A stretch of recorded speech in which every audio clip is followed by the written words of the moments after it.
Good evening and good afternoon, everyone. I'd like to welcome all of you to this Japan-India Indo-Pacific Forum. I am Ken SASAE, President of Japan Institute of International Affairs. We are co-hosting this event together with Ambassador SINGH of India, DPG, for the talks to be followed. Now, before starting, I'd like to introduce keynote messages from both foreign ministers. First, Foreign Minister Hayashi Yoshimasa, and then followed by the Indian Foreign Minister JAISHANKAR. Namaskar. Namaskar. Good afternoon. Allow me to extend my heartfelt congratulations to the organizers of this fourth Japan-India Indo-Pacific Forum, a vital platform for pooling our wisdom. The world is in a period of historic change and facing various issues such as COVID-19's impact on the economy and society, and challenges to international order based on the rules of law in our oceans and economic activities. Under these circumstances, it is imperative for Japan and India, which have been advocating the importance of a rule-based order and governance under the rule of law, to work closely together to tackle common tasks. The theme of today's forum is Partnership for a Free and Open Indo-Pacific. A free and open Indo-Pacific, so-called FOIP, which is a vision that Japan and India share, drives the efforts of rulemaking that will provide stability in the coming era.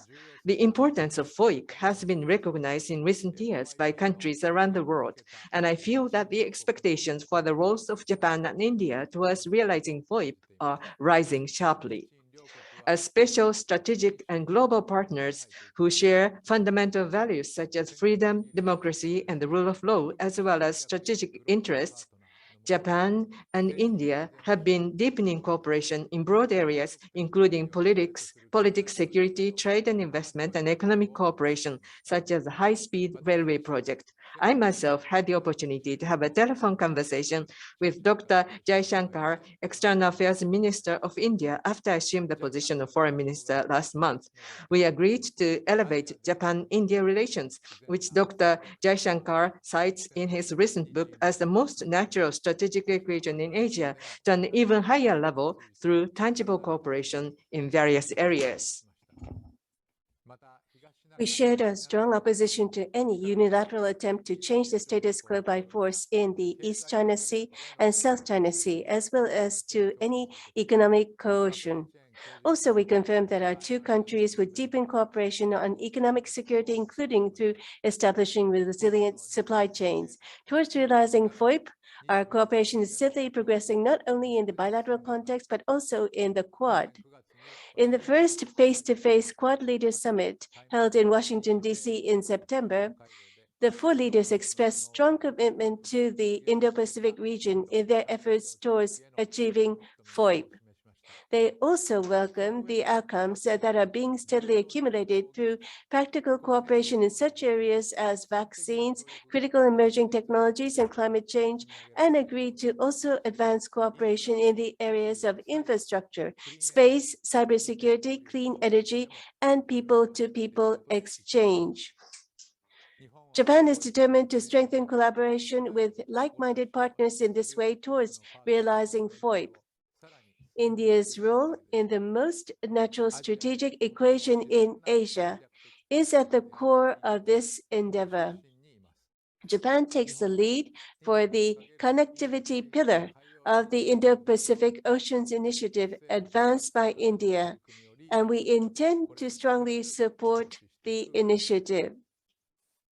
The year 2022 marks the 70th anniversary of the establishment of diplomatic relations between Japan and India. I hope that through lively discussions at today's forum, our special strategic and global partnership will further blossom by unleashing its great potential in this memorable year. Your continued support would be highly appreciated. Thank you.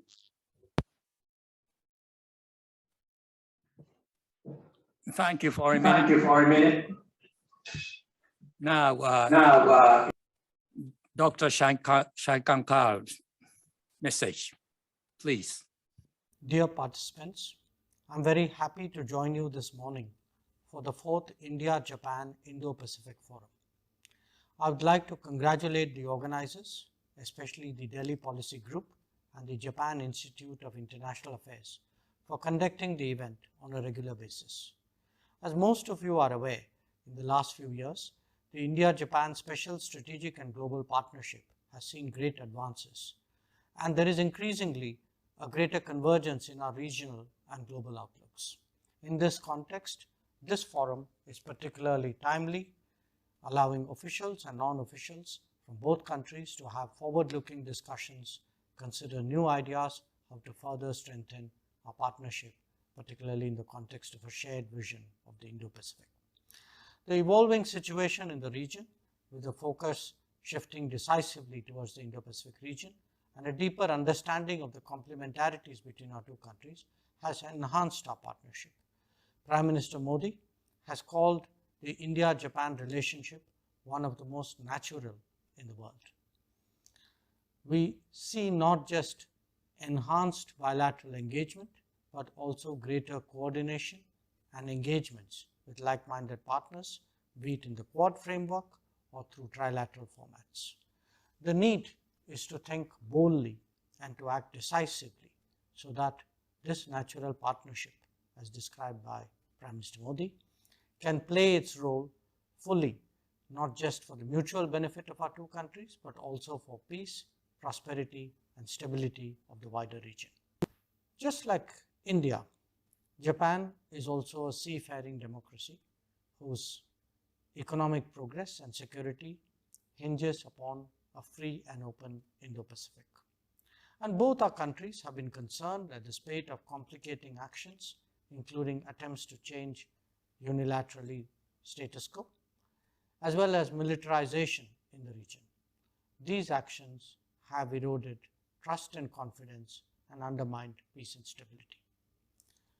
In this context, we see India and Japan as two leading powers in Asia, which can play an important role in the security and stability of the Indo-Pacific region. A stronger partnership is the centerpiece of our vision in the Indo-Pacific. Our economic partnership has also been a central pillar of our overall relationship. Today, as the Indian economy regains its growth momentum, there are new opportunities for Japanese companies to invest and explore. Again, I would like to recall Prime Minister Modi's words, this time at the G20 meeting, that India has built its credibility as a trusted source of pharmaceuticals, of IT, and of other items. We need to work on creating new innovative partnerships in manufacturing, including in electronics and auto parts sector. While the two governments can work towards an appropriate policy framework in various domains, I would urge Japanese companies to proactively participate in the various PLI schemes of India, production-linked incentives. As our countries and indeed the world faces the challenges of climate change, we are working towards transitioning towards a low-carbon economy. This creates an opportunity that, in my view, we should use to establish a green partnership. Japan's participation as the lead partner in the connectivity pillar of the Indo-Pacific Oceans Initiative, launched by Prime Minister Modi in 2019, is also relevant and will provide a significant impetus to this initiative. This convergence between India and Japan should not just be seen in a bilateral context, but also in the increasing comfort in working together with like-minded partners in plurilateral form. These forums include the India-Japan-US, India-Japan-Australia, the one with France, with the India-Japan-Italy, these trilateral formats, which help to achieve our shared objectives. In addition, Quad consultations, along with the US and Australia, provide a platform for our four democracies to synergize their respective efforts in the region. Ladies and gentlemen, the next year marks the 70th anniversary of the establishment of India-Japan diplomatic relations. India will also be celebrating the 75th anniversary of its own independence. Both sides are working on a list of activities that could be undertaken to mark these important events and to bring our people closer. So once again, today I convey my best wishes for a very productive and useful discussion at your dialogue, and I look forward to hearing your recommendations. Thank you. Ambassador Sin. Thank you very much, Ken, and I'm delighted to join you and other panelists in welcoming participants to this public session at the 4th India-Japan Indo-Pacific Forum. Let me say that since the last meeting of our forum, there have been major geopolitical disturbances in the Indo-Pacific, which have highlighted our shared challenges and profoundly impacted strategic thinking. We have earlier today, during the previous sessions, discussed the range of our shared interests and are agreed that we must establish stronger benchmarks for a diplomatic and strategic coordination across the board to uphold a free and open Indo-Pacific. We've just heard our ministers, their exhortation to both countries and to our diplomacies, as well as our companies and our private sectors, is very much the same.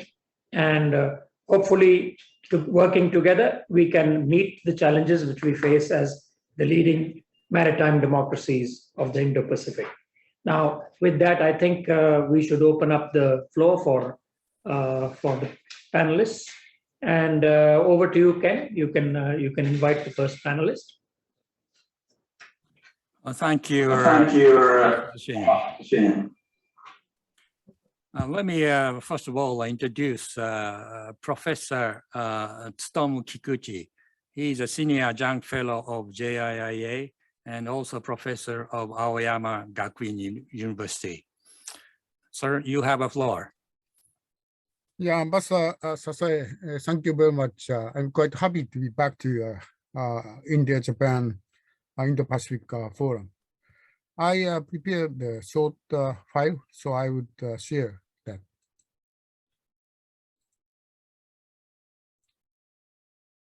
The topic of this forum today is on the FOIP, free and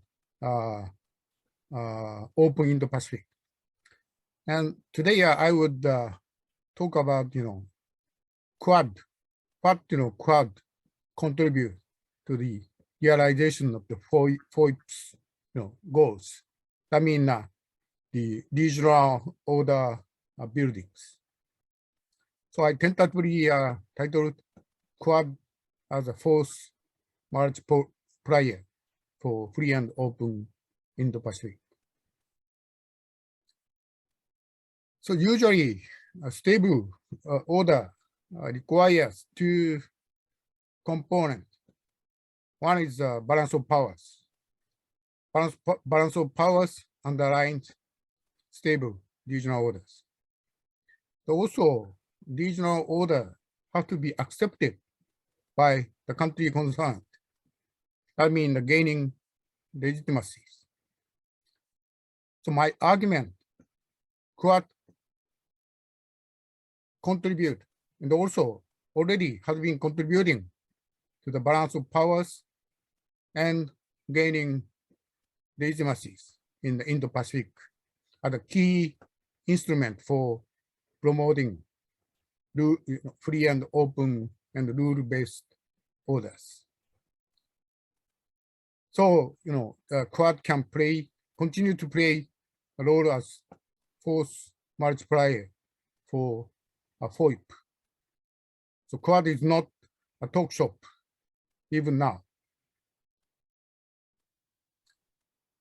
And first, how Quad have been contributing to the strengthen the support the balance of powers.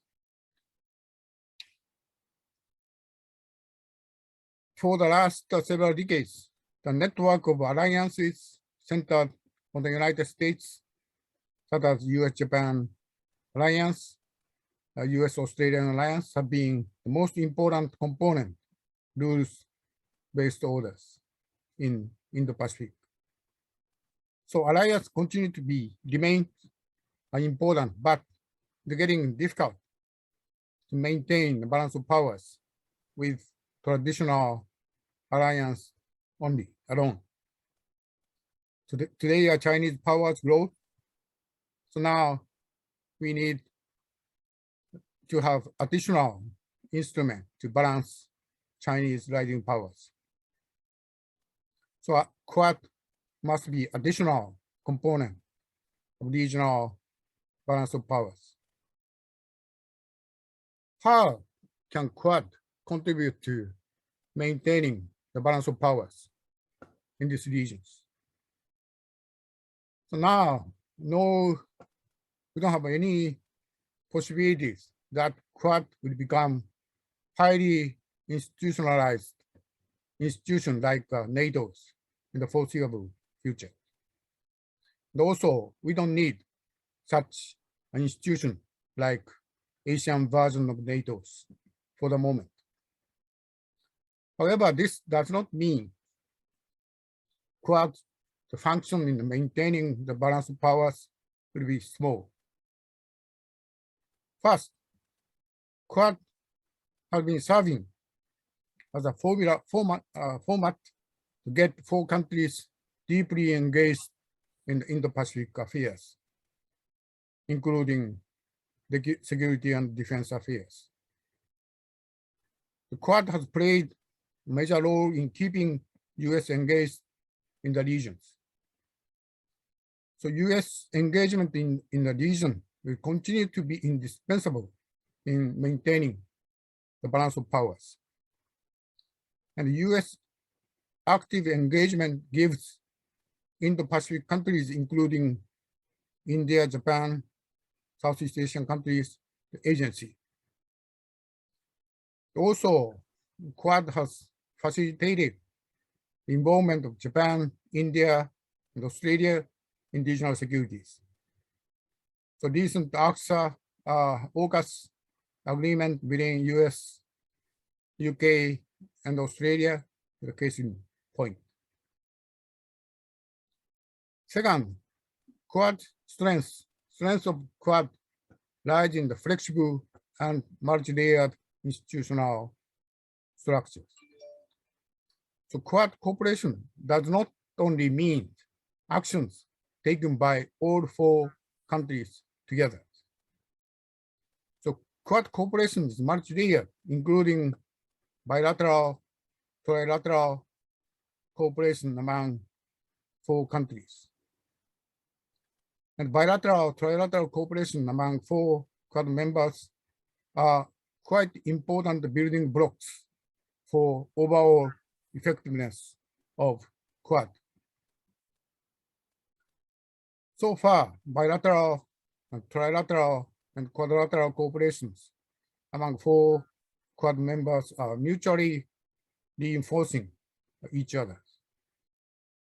So Malabar Naval Exercise, the good case of this, starting as a bilateral US-India exercise, followed by Japan's participation, and more recently Australia's participations.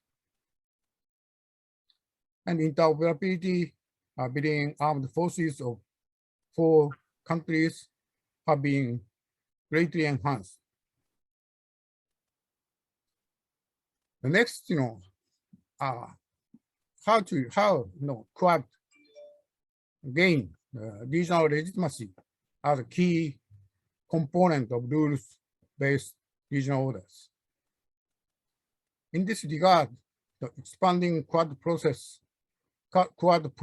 plus process are quite important. In this regard, we need to look beyond US-China relations.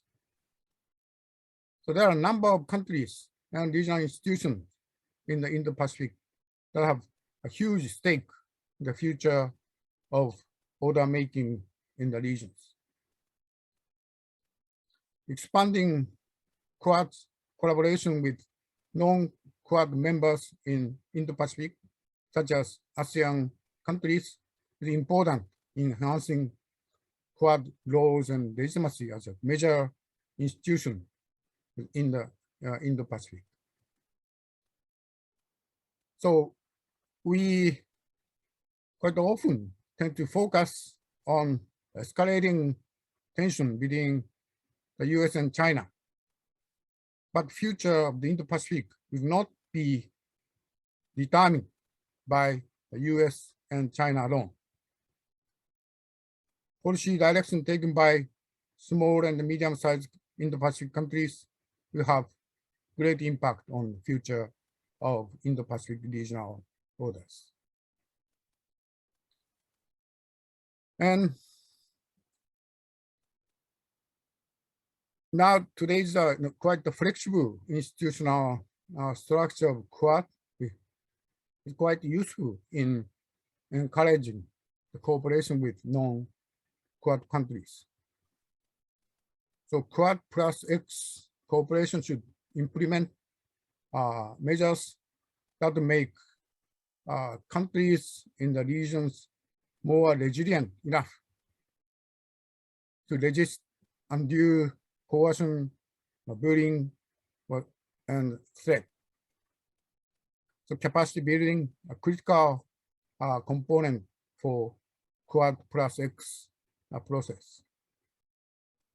And by increasing national resilience of the country in the regions, many countries in the region will share the responsibility and cost of maintaining a free and open and rules-based Indo-Pacific.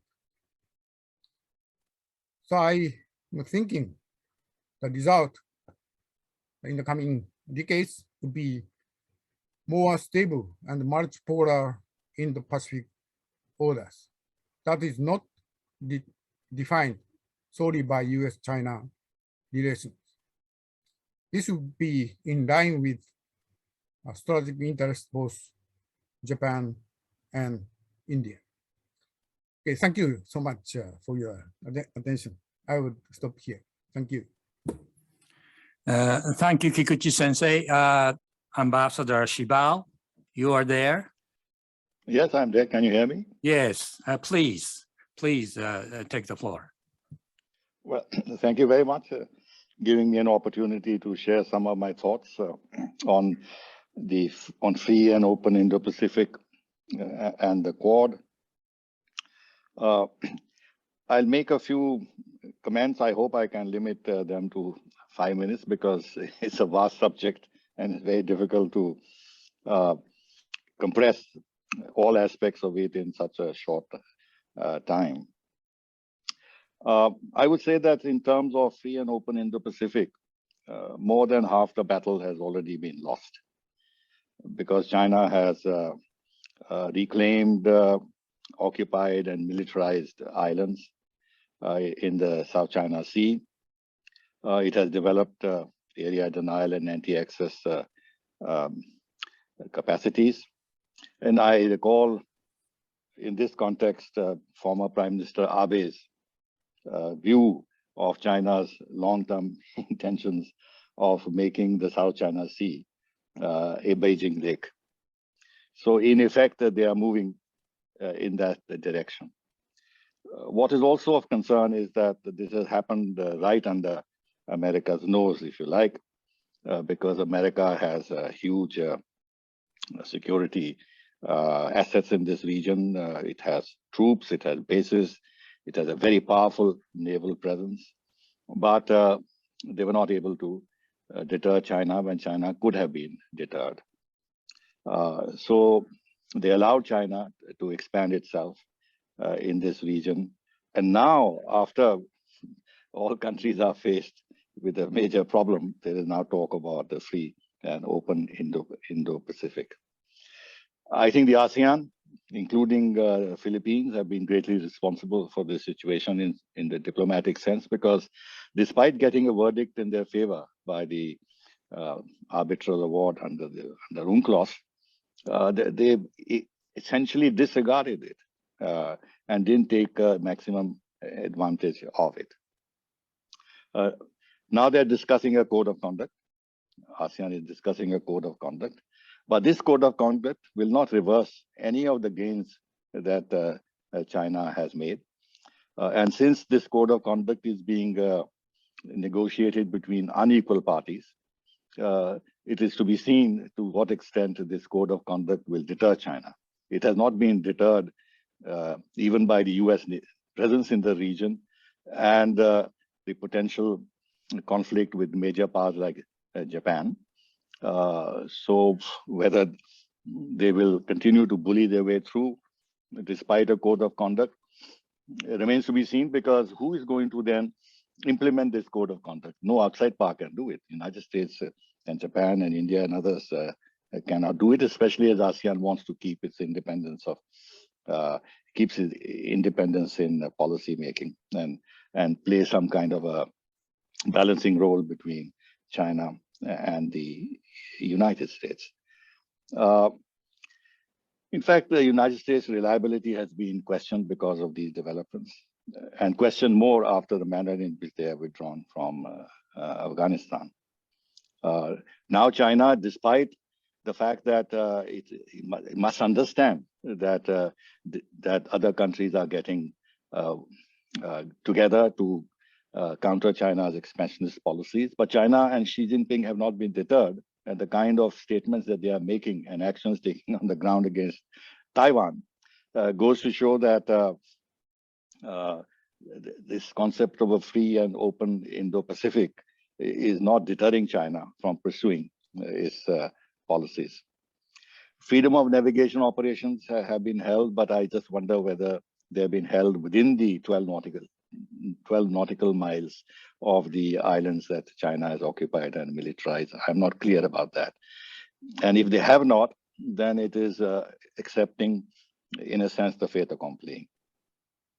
I'm also not sure whether we have a good understanding of how China is looking at the Quad and all the other arrangements that are being developed as a result of China's expansionism. Yes, China is very defiant. We know what its public statements are, but I am not very sure. At least I have no clue as to what their inner thinking is, whether Xi Jinping realized that he's bitten more than he can chew, whether he's being compelled by domestic forces to go down the road he's going.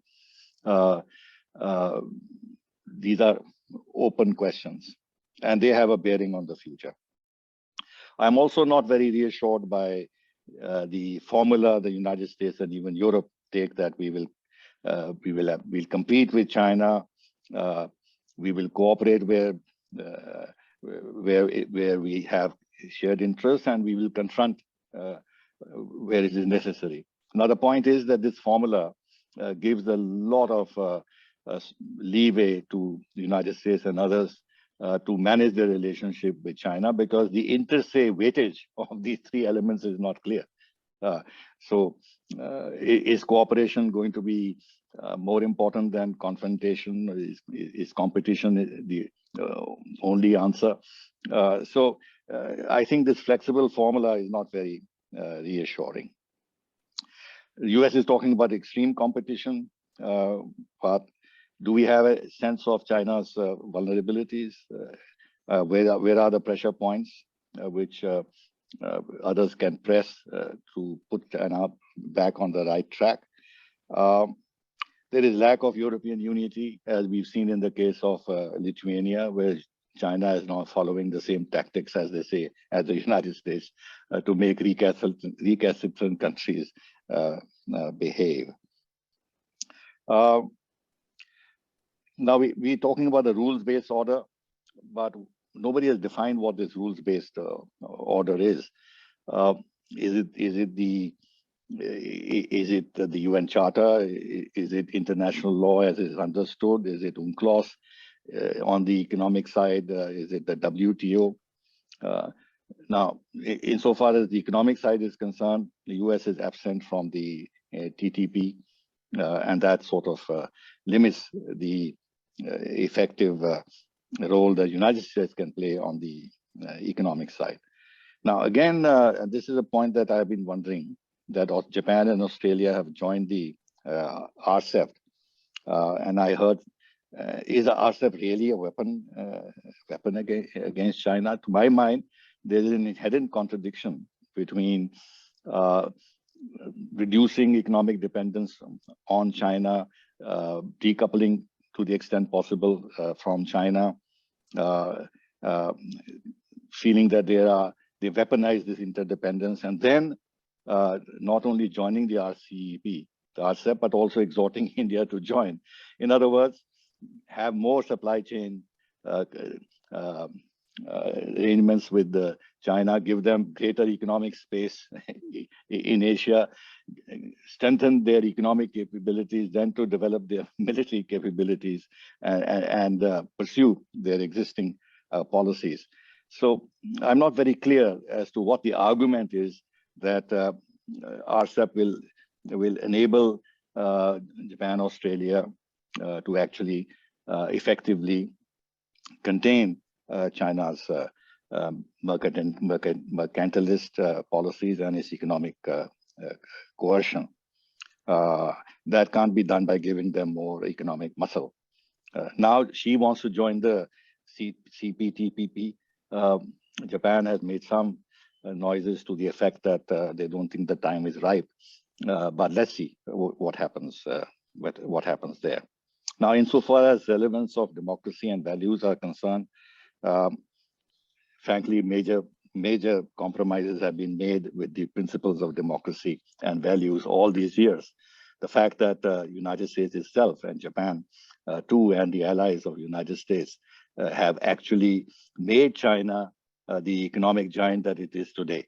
And even now, US, Australia, and Japan have a massive economic trade investment relationship with China, despite the fact that China is by no means a democracy. And Xi Jinping openly decries Western values and Western democracies and is now presenting its own development and political model to the rest of the world. So far as Russia is concerned, India is trying to persuade Russia that it should look upon itself as an Indo-Pacific power and understand its stakes in the Indo-Pacific, because they are openly against Quad and the Indo-Pacific concept. Now we have developed this Vladivostok-Chennai corridor concept. India wants to invest in Russia's Far East. We've made $1 billion credit line available. We are investing in the oil and gas fields near the Arctic Circle. And once the Arctic route is opened, then there is going to be a massive energy linkage between Russia and China, Russia and India, as also the investment that we plan to make in the Russia's Far East. And this will actually add to Russia's stakes in the Indo-Pacific concept. But let's see how that pans out. Finally, a couple of points. You see, the Quad agenda, the soft power agenda, I think is wrong to compartmentalize security in the manner we used to do in the past and think only of hard security. In fact, everybody is now agreed that the old military kind of challenges are no longer valid in today's world, and the idea of an all-out conflict and etc. is no longer viable, and therefore the battle really would be in what has been described as the soft security areas, which is cyber space, new emerging critical technology, the telecom sector, digitalization, 5G, artificial intelligence, etc., etc. In other words, building comprehensive national power. And that itself, if we all get together and build our national comprehensive national park to that extent, that will be a form of deterrence to China. In other words, these are really very key geoeconomic issues which we should concentrate on. And India, therefore, is interested in a broader concept of Quad, but clearly understands that this is the means to develop countervailing capacities against China. Finally, ASEAN centrality. See, Modi in his Shangri-La speech in 2018 spelled out clearly what our concept of Indo-Pacific is and the ASEAN centrality. And this he has repeated on other occasions, because it is absolutely important to maintain ASEAN unity, to keep ASEAN engaged and not develop apprehensions about no longer being at the center of developing a regional security architecture in Asia, which they have been all this while, the East Asia Summit, and et cetera, et cetera. And then we have the intention in Quad to reach out to countries like Vietnam and Indonesia, which is very important in terms of bringing them on board. And that can't be done if we create misapprehensions in ASEAN about the longer term intentions of Quad. Finally, one or 2 points. We are not looking at Quad to look after our land security. India can play a very major role in the Indian Ocean. In fact, you cannot have Indian Ocean security without India playing a vital part, because we are the strongest navy in the Indian Ocean. We are now developing, naval access and other arrangements with the Gulf country who are very much interested in cooperating with us. We are cooperating with France. We are doing burden sharing. We have accepted that. Our Prime Minister at the UN Security Council Summit, which he presided in August this year, for the first time mentioned India as a net security provider. I think India should not dissipate and disperse its capacities by needlessly focusing on the Western Pacific more than is necessary, because United States and others are there to look after that. But we can look after the Indian Ocean. So there's a synergy between India, United States, Japan, and Australia in managing the challenges of China. So I'll end here, because I am sure I've exceeded 5 minutes, because there were some other things I needed to say, but maybe in the Q&A we can address some of those issues. Thank you. Thank you very much. It was a wonderful, I would say, rundown of the situation in this region. And Ambassador SIBAL raised many questions which we need to think about as we move forward, including not only our own security, but the whole regional security and development. Now, if I may, I'd like to turn to Mr. Noguchi. He is a Director General for International Affairs, Ministry of Defense. Mr. Noguchi, please, you have the floor.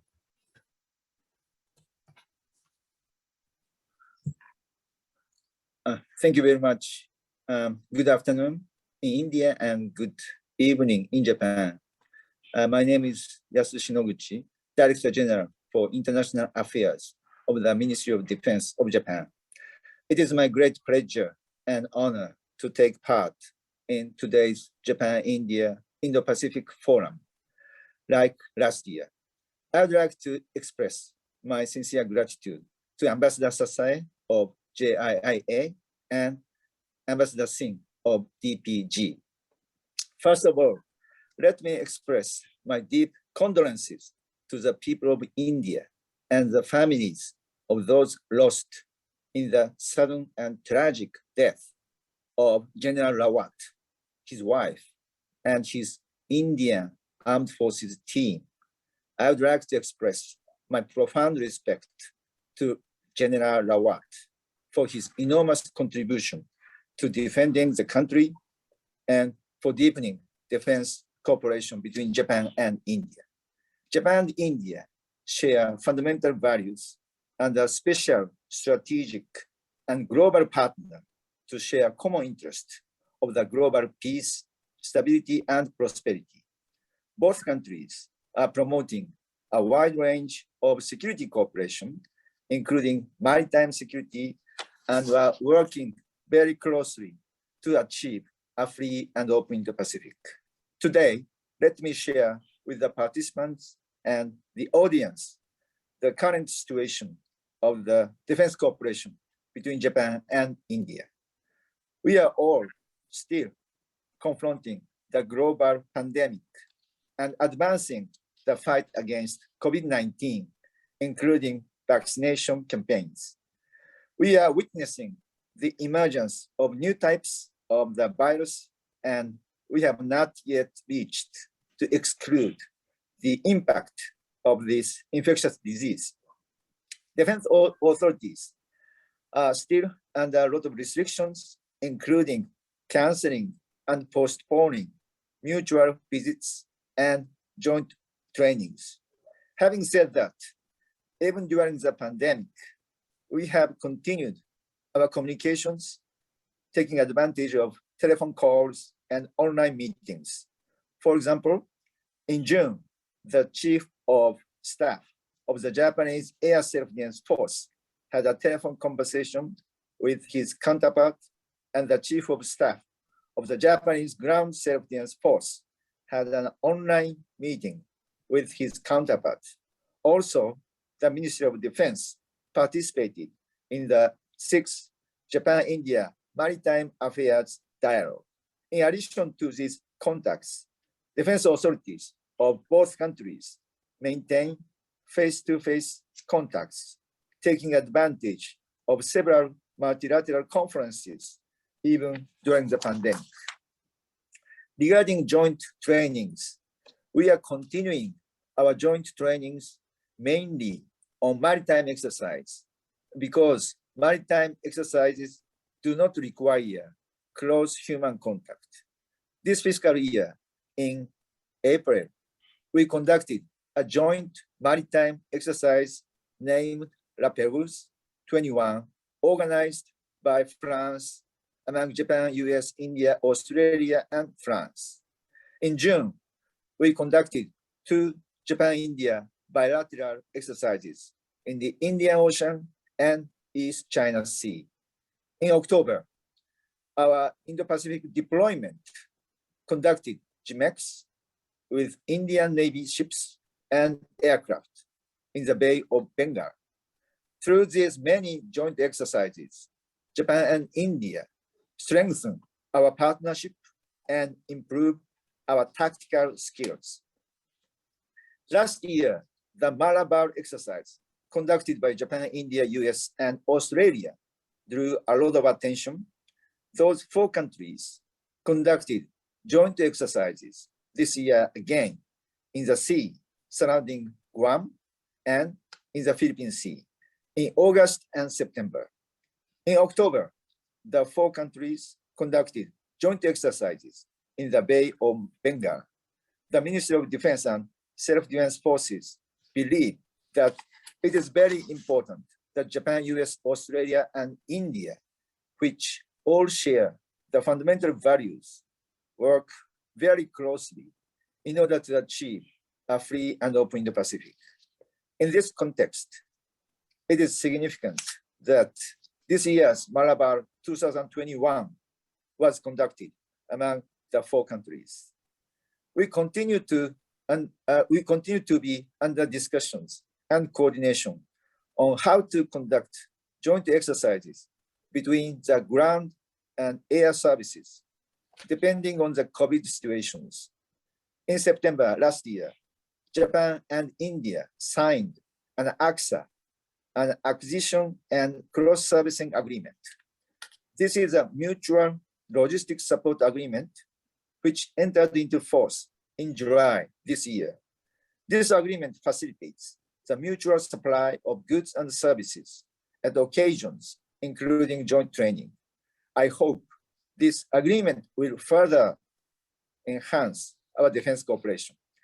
talking about the exchange of personnel, we dispatched a Maritime Self-Defense Force officer to the Indian National Defense College, where he finished the National Security and Strategic Studies course in November. From the Indian side, 4 personnel are currently dispatched to the National Institute for Defense Studies and higher command courses of the ground, maritime, and air self-defense forces. Additionally, the Indian Navy opened the Information Fusion Center of Indian Ocean Region in December 2018. Since March 2020, a defense attaché of the Japanese Embassy in India has functioned as a liaison officer to this center. We understand that he is engaged in information sharing activities with Indian Navy staff and 8 international liaison officers from countries such as US, Australia, UK, France, and Singapore. Referring to defense equipment and technology cooperation, we continue to be under discussions to establish concrete projects by identifying the needs of both countries. In addition, the Japanese Defense Equipment Agency, ATRA, and Indian Defense Research and Development Organizations have been advancing joint research on UGV, unmanned ground vehicle, and robotics since July 2018. The Defense Ministry and Self-Defense Force consider it important that defense authorities of Japan and India work closely in order to address various challenges and to achieve a free and open Indo-Pacific. Watching carefully the situations with the COVID-19 and current situations in areas surrounding Japan and India. I thank you for your attention and looking forward to having good discussion. Thank you very much. Thank you, Mr. For updating bilateral military and security collaboration between Japan and India. I'm very much impressed with some of the new features of the collaboration now taking place, including technology development part of the collaboration. Now, Hemant, may we ask the Indian participant? Yes, thank you, Ken. Thank you very much. May I now invite Vice Admiral Anil Chopra, PVSM, AVSM, former Commander-in-Chief, Western Naval Command and Eastern Naval Command, and former Director General of the Indian Coast Guard. Admiral, you have the floor, sir. Thank you, Ambassador, and my greetings to all present here. It is indeed a privilege to participate in this forum. The realization of a free and open Indo-Pacific will require multi-pronged efforts on the part of many actors across the full spectrum of political, diplomatic, and military activity. But you will all agree that Japan and India have a special historical, civilizational, and geographical responsibility in this endeavor. Whilst Quad is not a military alliance and is transforming itself into a broad-based cooperation platform between the 4 democracies, it would perhaps be both prudent and judicious to keep Quad's military dimension alive and visible, even if other hard security mechanisms such as AUKUS come about in the Indo-Pacific. Quad's combined military potential is a fairly formidable edifice to buttress overall deterrence in the Indo-Pacific and achieve the balance of power necessary for stability and security. It must not be allowed to wither away and add to the advantages China enjoys presently by default. Japan and India, located as they are at widely dispersed focal points of the Indo-Pacific ellipse, as it were, must sustain efforts at keeping the exercise tempo and interoperability of their military forces, both bilaterally and through the medium of Malabar and other multilateral exercises. This would be particularly relevant should any combined operations become necessary for ensuring mutual energy security in the Indian Ocean region. Military alliances are not a prerequisite for undertaking operations in tandem. There is a mistaken belief that interoperability is achieved once communication and data links are made compatible through common networks. Not so. Interoperability has many tactical, doctrinal, and human connotations, and only regular interaction can bring about the mutual trust and confidence required to forge a plausible combined force. However, even moderately interoperable militaries have to be factored in by possible adversaries as a force in being, akin to the 19th century Royal Navy concept of a fleet in being. Even if not deployed, capable forces such as those available with the Quad nations offer great deterrent value when combined because they have the inherent potential to respond together at short notice should circumstances so dictate. Whilst Quad may expand to Quad plus, Malabar must be limited to 4 navies in the interest of achieving this satisfactory interoperability as opposed to showpiece exercises. Credibility is central to deterrence. Towards this end, Quad military should also explore scenario building at senior level in which emergent contingencies could be gamed. This again is within the ambit of like-minded nations who do not necessarily have to be in military alliance. Moving away from Quad, a robust Japan-India bilateral security relationship sends the required signals across the region and underlines commitment to the free and open Indo-Pacific from opposite ends of the Indo-Pacific geography and well prevent miscalculation by China. The confluence of the 2 seas as envisioned by Premier Abe would be only meaningful if underscored by demonstrated action.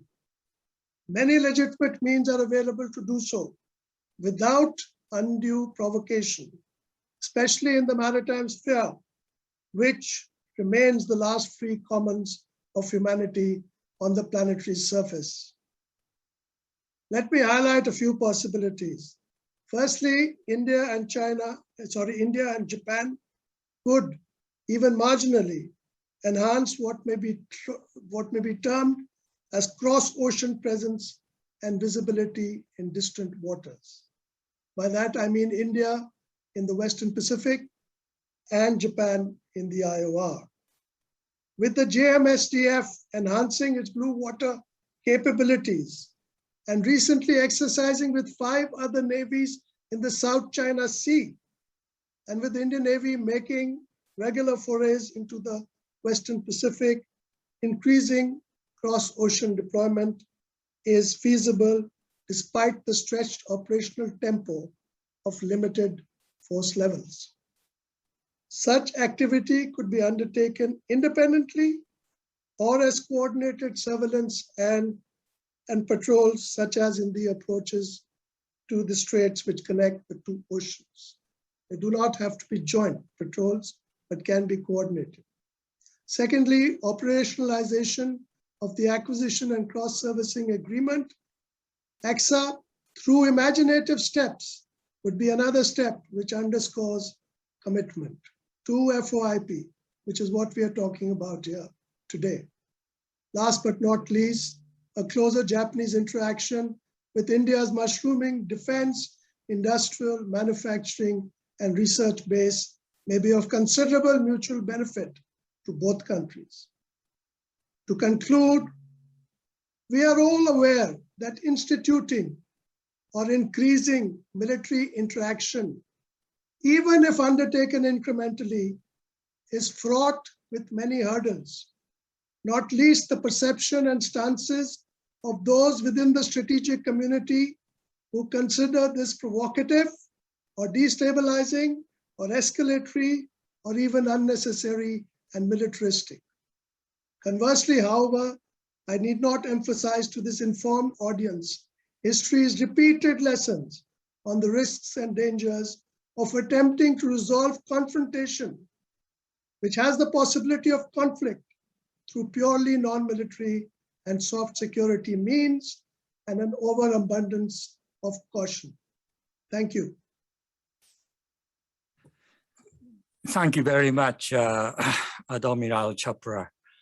What you said in the last part is sounding together with what Ambassador SIBAL said in the context of totality of deterrence, not simply militarily, but also including economic and other components of the instruments. But Hemant, if I may, I'd like to sort of begin with the fundamental questions which were raised by Ambassador SIBAL, if I may. I was very much interested in what he said. He basically said that in terms of deterrence, Chinese expansion on the sea and other fronts, in spite of our efforts, we are not really deterring. I think that's what he said in the initial part of his remarks. And de facto, I think all the Chinese expansion on the South China Sea say, it is there. Is it possible to roll back, say? Where is the red line we are drawing? Is there any agreement on the dead line and so forth? So it's not clear, even including what we will do about Taiwan situations. And, Ambassador SIBAL mentioned. But in the meantime, there is this, conflicting requirement, how we could get the Quad stronger, even expanded, not necessarily institutionally, but also bilaterally, even, trilaterally. And at the end, Admiral Chopra said that this Quad need to possibly keep alive, he said, a military component of the thought in terms of overall deterrence of the thought.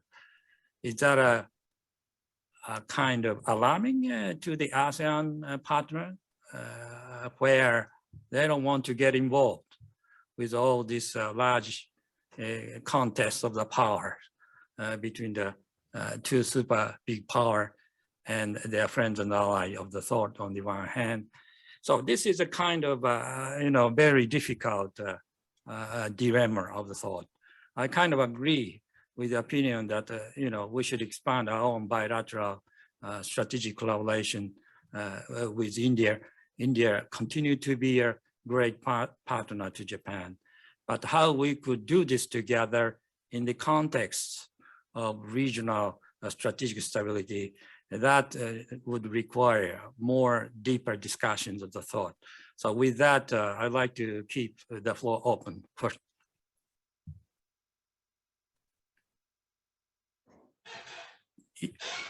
Hemant? Yes, thank you very much. We've had a very rich discussion and the panelists have presented many ideas how to resolve this dilemma. of keeping the Indo-Pacific actually free and open, and what are the instruments available.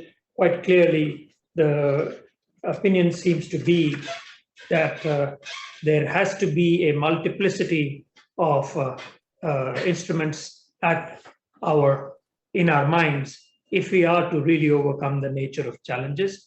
Some of these things are also becoming clear because it does appear from the remarks of Ambassador SIBAL that the standoff in the East China Sea and the South China Sea is a standoff where there can be very little chance and potential for rollback.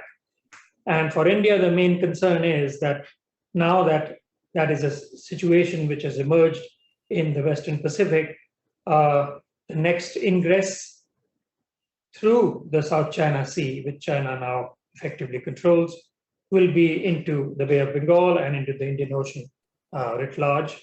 And this is an area where Japan and India certainly can and should develop greater collaboration and cooperation in maritime security, not least because both are equally dependent on trade and energy supplies which pass through these vital waters. So I think I would like to just pose one or two issues for our Japanese panelists, and for Kikuchi Sensei, I would like to ask him. Japan already enjoys very substantial influence, plays a very major role in Southeast Asia. And it would be a pity if that role somehow comes under challenge or is displaced by China. So can you suggest ways in which your diplomatic and security and economic outreach towards Southeast Asia can continue to grow? Because that would bolster our free and open Indo-Pacific outlook. To Director General, I would like to raise the issue that already we know that there is broad convergence regarding the challenges we confront. But while you have listed a lot of progress which is being made, it is still perhaps not enough to show that we have the ambition to face up to the shared challenges. The related issue for Director General also is that on defense, security, and military issues, there's been considerable incremental progress in Japan since 2014, but there is still some hesitation which remains. Can we expect further change, or will the status quo prevail? I may say that from India's perspective, we have consistently supported a more robust regional security role for Japan. Thank you, Hemant. Possibly Kikuchi Sensei first, you want to respond to that? And then Noguchi-san, please. Yeah, thank you so much, Ambassador Shin. As for the Japan's relation with Southeast Asia, so in my understanding, the one of the three key pillars of Japan's FOIP strategy is cultivating much deeper relation with Southeast Asia. So on the one hand, Japan has been strengthening the alliance with the United States, but at the same time, Japan has been moving southward and cultivating the relation with the country in the south, including India, Australia, and Southeast Asia now is a main battlefield between US and China. And as you know, Japan, we have been developing quite strong relation with the Southeast Asian countries. And we are, according to public opinion surveys, we are highly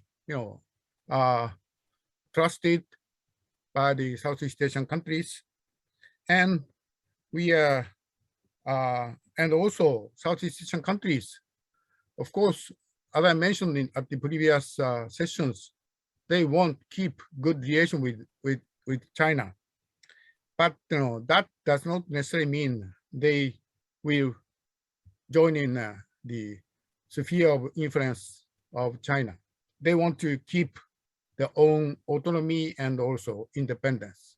So Southeast Asian countries are very keen to cultivate the strong relation with the other countries except the China, the US, India, Japan, and so forth.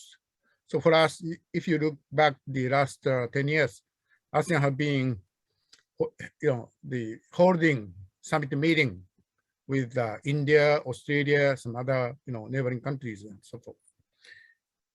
So I think, we have, we can contribute to strengthen the national resilience of Southeast Asian countries, which is a basic foundation for Southeast Asian countries resist the undue, the coercion or building by China. So, and also, for us, recently we can see some positive impact of the engagement of US, Japan, India, or Australia, and some other like-minded countries in Southeast Asian countries. Last week, ASEAN had a summit meeting with China, but ASEAN is reported to resist to accept the two demands by China. One is,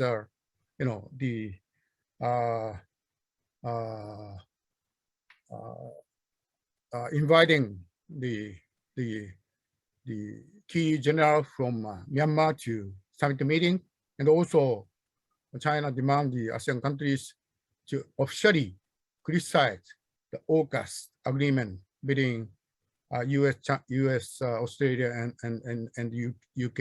So now, given the many countries' the active engagement in the ASEAN affairs, now it's enhanced, some ASEAN's, confidence in dealing with China.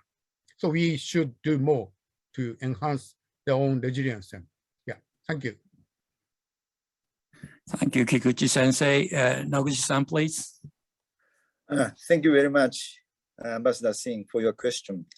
And I would like to mention Japanese defense policy, 3 pillars of Japanese defense policy. First one is to enhance our own defense capability. And now, precisely now, we are in the final process of coming up with the Japanese government official budget proposal, including defense budget. Our defense ministry's initial proposal is 7% increase vis-a-vis the previous year. And I cannot predict the final proposal of the defense budget, government defense budget for the next fiscal year. But we are determined to enhance our defense capability, taking into consideration the very severe security environments, including North Korean nuclear and missile program and Chinese drastic military and defense budget increase, unilateral attempt to change the status quo by coercion, and deploying many intermediate range missiles to be able to reach easily Japanese archipelagos.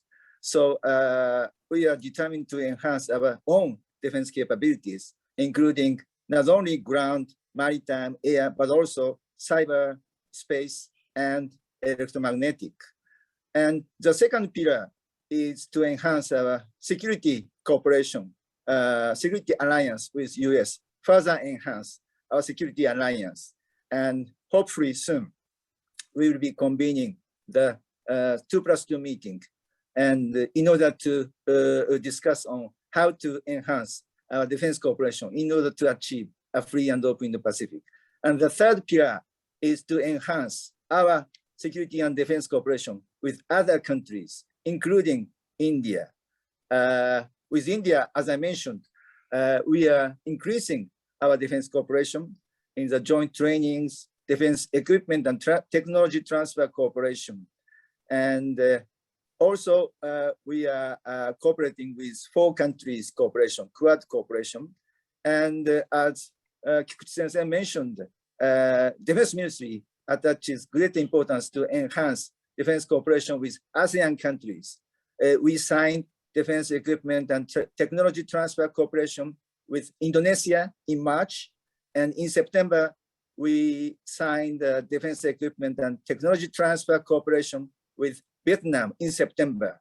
And in this way, we are determined to support ASEAN countries improving defense capability, supporting their defense capability through defense equipment transfer to those countries. And also we are continuing to provide capacity building support in the field of humanitarian assistance and disaster relief and the peacekeeping operations. So ASEAN countries also are important for us. And then we are very much encouraged recently by European countries' interest, engagement, and commitment in Indo-Pacific. This year, we have accommodated several military ships from Europe. We received Carrier Strike Group 21, including aircraft carrier Queen Elizabeth. In September, we conducted joint exercises, and in May, we conducted amphibious joint exercises among Japan, US, and France in the southern part of Japan. And in November, we accommodated a German frigate Bayern in Japan, and German frigate Bayern not only conducted joint exercise with Japan, but also engaged in monitoring activities of ship-to-ship transfer by North Korea. So in this way, in these three pillars, we are enhancing our defense, our own defense capability, and also defense cooperation with many countries. And finally, I would like to mention that Prime Minister Kishida also is very keen to enhance Japanese defense cooperation, security cooperation. And he ordered that to draft a new national security strategy and defense policy program guidelines to review, update those documents. And in the process of drafting those documents, we are now under consideration any options, including to possess a capability to strike the enemy's bases. So we are now more and more interested and committed to enhance our own defense capability. And I stop here. Thank you very much. Thank you, Noguchi-san.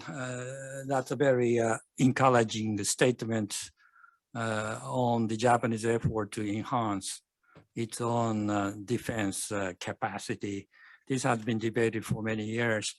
For the first time, I see the robust way of putting your own effort into the not only defense budget, but also more of the strategy and the operational part in the medium and longer term. I wish you be successful. And I also welcome that our Defense Department is further trying to work out a deeper collaboration with the United States and in response to the enlarging threat of the thought around us. Now, it is also great for us to see, European partners are coming to the region, not only to show the flag, but also to try to get engaged in the actual operational collaborations. North Korea is one thing, but in the future, I think this could be developed into further sort of collaboration in this and other parts. And within that, I think there was always questions on the bilateral side and how we could enhance Japan-India collaboration. In the closed session, there was a reference. It's not simply limited to joint exercise of the thought, the mutual, you said that there is some agreement now shaping up, but I think there, the issues, that there is some, I would say, hope that there should be more of the technology and other sort of transfer and collaboration between the two countries on the defense setup of the thought. And with that, I wish to have your comment on how you are willing to enhance our bilateral defense and security collaboration with India in the years ahead. Thank you very much, Ambassador SASAE. And as I mentioned earlier, because of the pandemic, we have a lot of limitations, particularly in the ground joint exercises or air joint exercises. We are looking at carefully the situations of the COVID-19. We continue to be under discussions and how to restart our joint exercises in the ground and in the air space. And also, as Ambassador mentioned, defense equipment technology transfer cooperation is also a very important component of our defense and security cooperation. And we asked some companies to identify several areas of potential cooperation, and through these studies and through close contact with the private sector, we would like to identify which kind of cooperation we can do. So thank you very much. This is my comment. Okay. Thank you very much. Any other comments from the participants? Can I pose a question from the floor as well, Ken? Because I think that the question from the floor relates to AUKUS. And it comes in a couple of parts, but the one part is, what is the role of France after the AUKUS episode in ensuring FOIP? Does India, Japan, France trilateral look suitable or desirable to enhance mutual cooperation in the Indo-Pacific? And of course, related to that, I could add on my part, not the questioner's part, what is the perception in Japan about AUKUS and its projection as something which can shore up the military aspects of regional security, and also its rather exclusive Anglosphere orientation. Do you expect AUKUS to contribute to deterrence or to increasing the risks of escalation? So this is a combined hybrid question. First part was from the audience. Second part is from me. Noguchi-san, are you willing to respond to that? And then, Thank you very much for the and the government of Japan welcomes AUKUS initiative because we believe that it is also able to contribute to free and open Indo-Pacific to achieve FOIP. There are several layers or platforms or networks or groups. Quad also, Japan-US alliance also contribute to FOIP, and Japan-ASEAN cooperation also contribute to FOIP. So we welcome this initiative of AUKUS to contribute to the peace and stability of the Indo-Pacific.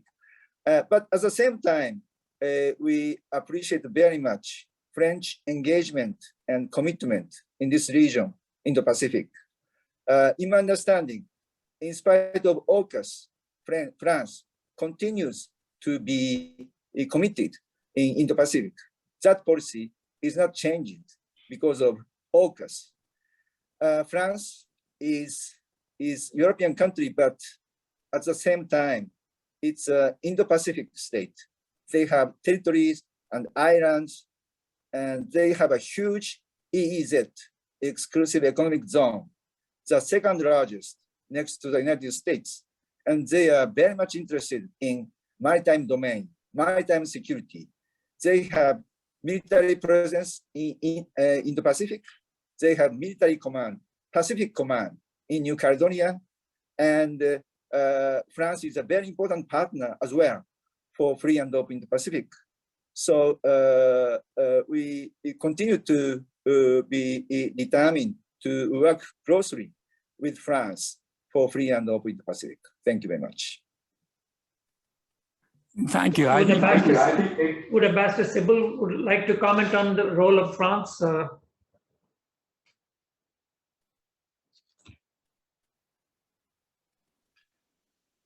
I think it's already been spelled out quite well what the interest of France is in the Indo-Pacific.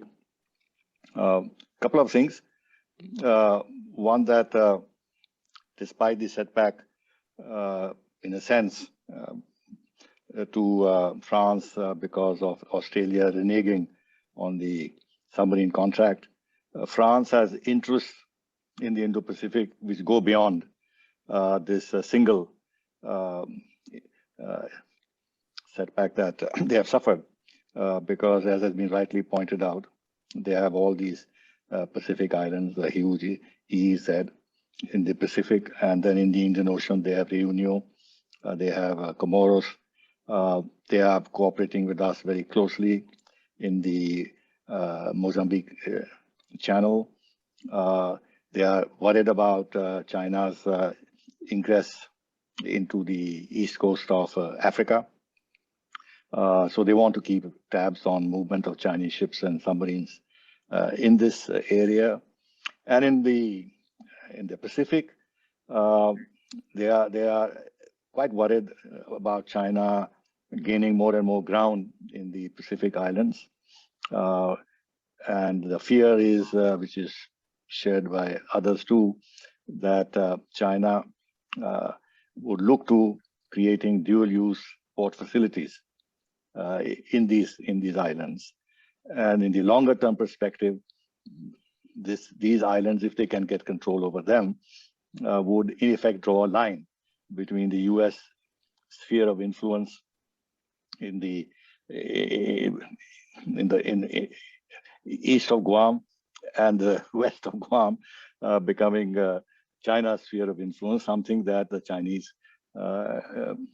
have in mind, which will then enable them to really expand into the wider oceans. After all, if they have not a naval fleet, which is even larger than the United States in numbers, and they are building more aircraft carriers, they can't keep them confined to the South China Sea or the East China Sea. They have to break through. They have to break through the first island chain, absolutely, for them to be able to then reach the Indian Ocean and this and that. And the point here I'd like to make, which is not a direct answer to the question that has been posed, which is that if that happens, and it's bound to happen if Xi Jinping continues down the path that he's going, then in fact, Japan's security will be further threatened. At the moment, you have the South China Sea, East China Sea, Senkaku, and China is still blocked. Once they unblock themselves and enter into the Indian Ocean, then at the moment, it is their lines of communication, energy and trade that can potentially be threatened. But tomorrow, if there is a new kind of maritime balance in the Indian Ocean, not that it's going to happen tomorrow immediately, but it'll take time, then actually Japan's lines of communication will be threatened. And India and Japan will then have to collaborate even more to protect these lines of communication, which is why I think looking ahead, Japan must focus on the Indian Ocean much more and find ways and means of collaborating with India and help build up India's capacities the way they, as I've just heard, are seeking to build the capacities of Vietnam and Indonesia. This is necessary, but this is on a much smaller strategic canvas. Japan has to think of a much larger strategic canvas for its future security, and India too has to worry about that. So the next piece of action is going to be in the Indian Ocean, where China is looking for bases where they are developing ports with dual use facilities. They have not made any secret of their intentions in their white papers. And if in 2049 they want to be equal to or surpass the United States as the premier global power, it cannot be simply on the basis of dominating East Asia. It has to be a much, much wider canvas. Thank you. Well, thank you, Ambassador. That was very interesting observations. There is a question from the audience, if I may. That is about Afghan. As you know, Admiral Chopra mentioned, and as a result of American withdrawal from Afghan, and there is the kind of power vacuum where India and Russia are trying to take advantage. And of course, you know, there is enormous concern on the part of India. The question from the audience is that, is there any way Japan and India can collaborate together to work on Afghan? That is a question. And possibly there are several aspects to that. Of course, Indian Ocean, the deterrence and collaboration, one thing, but is there any other things we could do together?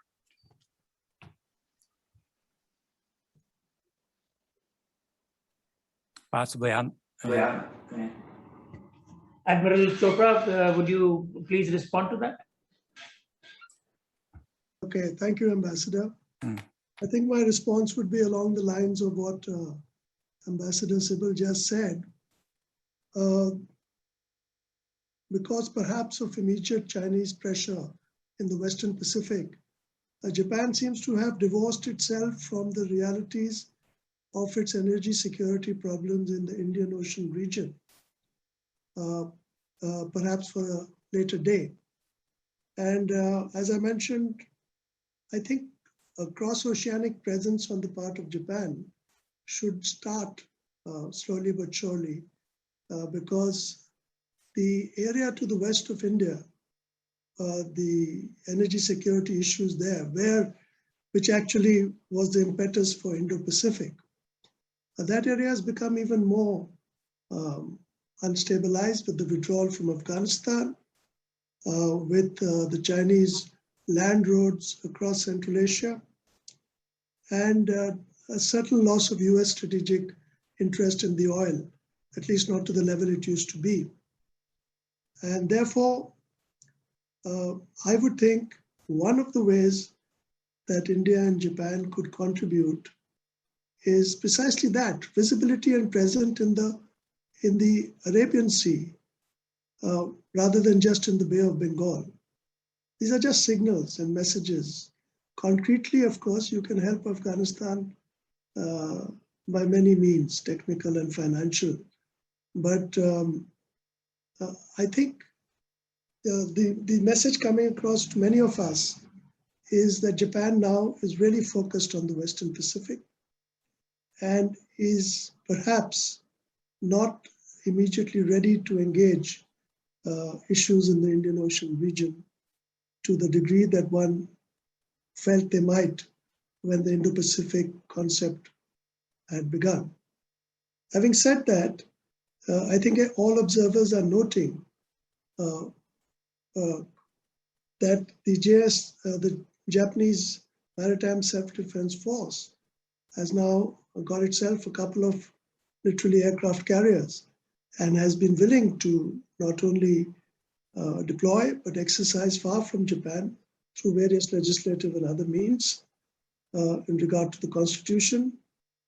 And I think the best way to help not Afghanistan, but to help Japan's own energy security, which is threatened by any flare-up in West Asia, is by signaling a little bit more positive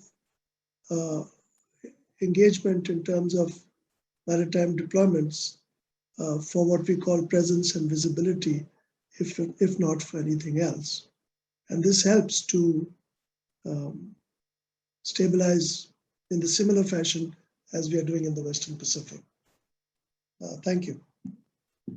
Well, thank you, Admiral. This issue of sea lane to protect our sort of, import of oil from the Middle East and the other parts go over Indian Ocean and crossing the South Asia and so forth.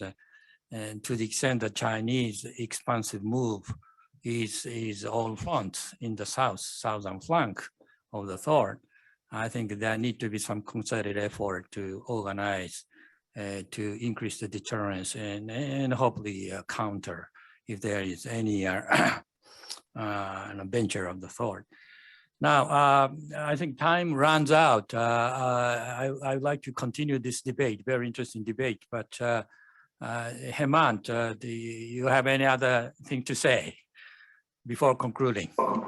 Yes, I don't really have much to say. There was just one question from the audience, which yes, please. Which I got, which was that recent American report cites the fact that the Chinese military is engaging in massive expansion of its nuclear arsenal. America is trying to engage China in arms control talks. What is the Japanese perception of the threat which Chinese nuclear arsenal poses? So that was that. I think that is the essence of the question. Perhaps Noguchi-san. Thank you very much again. I'm afraid I'm speaking too much, but anyway.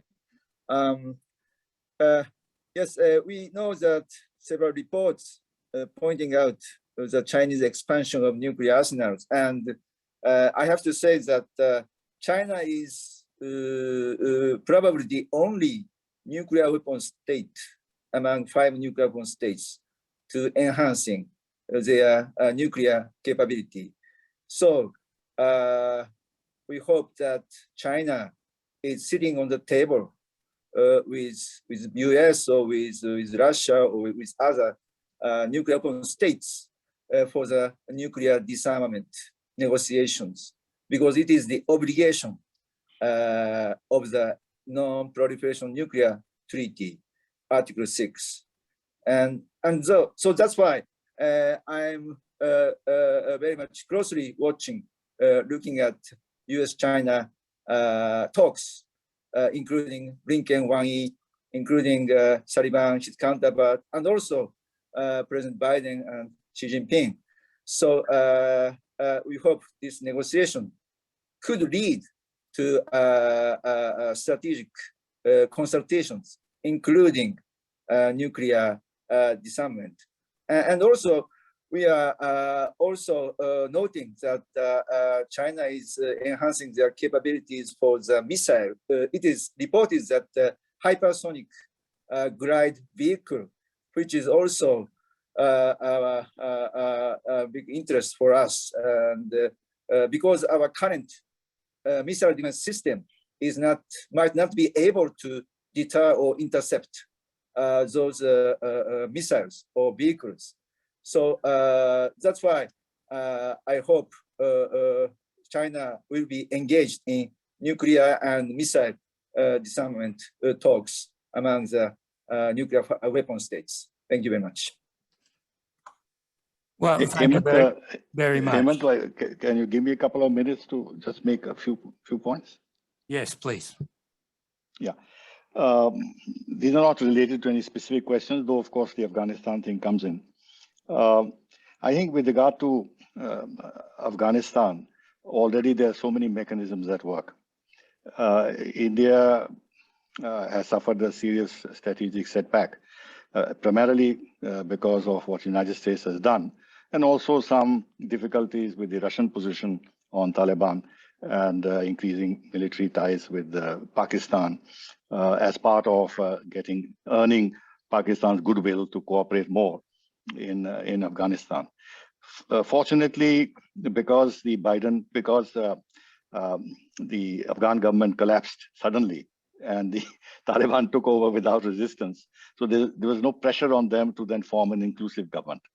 And this has become a big issue and brought India and Russia closer together in terms of pursuing pursuing strategies with regard to the future of Afghanistan. But in the case of Japan, it's not very clear what your thinking is about Pakistan and Pakistan's role in international terrorism, and how far would you want to go in terms of applying overt pressure on Pakistan's terrorist strategies in this part of the world. Fortunately, Japan is secure from terrorism, but we are not. But if India and Japan want to build a deeper strategic partnership, then maybe there should be a greater discussion and greater give and take on an issue which is very vital to India's security. Secondly, I think we are losing time because China is racing ahead very rapidly, whereas the response of the four countries is incremental, is slow in building, because there are so many second thoughts behind the policies of each one of the four, with the result that as China grows stronger, our options as a Quad will become more and more limited. And US, reliance on US may not be, yes, we should continue to rely on US, but beyond a certain point, no. And that is where India and Japan, as we have independent interests as kind of middle powers, we should not over depend on the US and strengthen our ties as much as we can. And I have a feeling US won't object because they want burden sharing. So let this be part of larger burden sharing between India and Japan. So I'll stop there. Thank you. Thank you very much, Ambassador. I recognize the serious concern on your part about what's happening in the context of Pakistan, Taliban, and the possible coming back of terrorists and so forth. And it remains a big question to all of us how to get engaged with new Taliban government, and should it support, or in what way? Humanitarian support is okay, and so forth. So there are a lot of things we need to coordinate with Indian government too on the issues. Hemant, any other things you want to address? If not, really, I just want to make one concluding remark, but after you, if you wish, otherwise I can go ahead and make a concluding remark. Yes, if others are not really going to take up other issues, I'm ready to conclude too. Hemant, go ahead. Thank you. I will be extremely brief, just 3 points which I want to make. That I think we need to, with a discussion of this nature on FOIP and the Quad across the Indo-Pacific, we need to be clear, India and Japan, that whether it is the Western Pacific or the Indian Ocean, the two countries must work together to ensure that there is rules-based order, freedom of global commons, and no coercive domination. And that extends from all the seas around you, all the way up to the seas around us. The second point I'd like to make is that we have certainly tried to, both of us, strengthen our focus on building comprehensive power, economic resilience, defense capability. I think these efforts must continue, but our ability to act together and develop habits of cooperation must no longer remain a work in progress. It must become a reality which substantiates the special strategic and global partnership between the two countries and provides mutual reinforcement. Final point about the Quad. I think the Quad's current focus, practical cooperation, normative role, latent military power is all very well considered, especially in the context of Southeast Asian concerns. But the Quad, we must remember, also faces a challenge. It has a united vision, but diverse perceptions. There are various distinctions between allies on the one hand and India's strategic autonomy on the other, between the respective strategic orientations, one side Pacific, other side Indian Ocean, etc. So going forward, it will be extremely important for the Quad members to successfully bridge these gaps in their respective priorities. And the more they can bridge these gaps, the more effective the deterrence provided by the Quad will be. I'll close there. Well, thank you very much. I agree with Ambassador Singh's conclusive remarks. In the coming years, it is obvious that the importance of Japan-India collaboration is increasing, and not simply because of our own security, but for the region as a whole. Many years ago, Japanese people remember how India was helpful when we were saddened and very much, I would say down after the end of the war. And we never forget how India was supportive. So with that tradition, whatever happens in the future, I trust that we have a good basis of people-to-people sentiment to feel each other. And with that, I would like to thank all of you to coming and joining, and also thank the audience to participate and ask questions. We could extend more, but there is a time limit. So I'd like to thank once again for all of you and conclude this session. Thank you very much.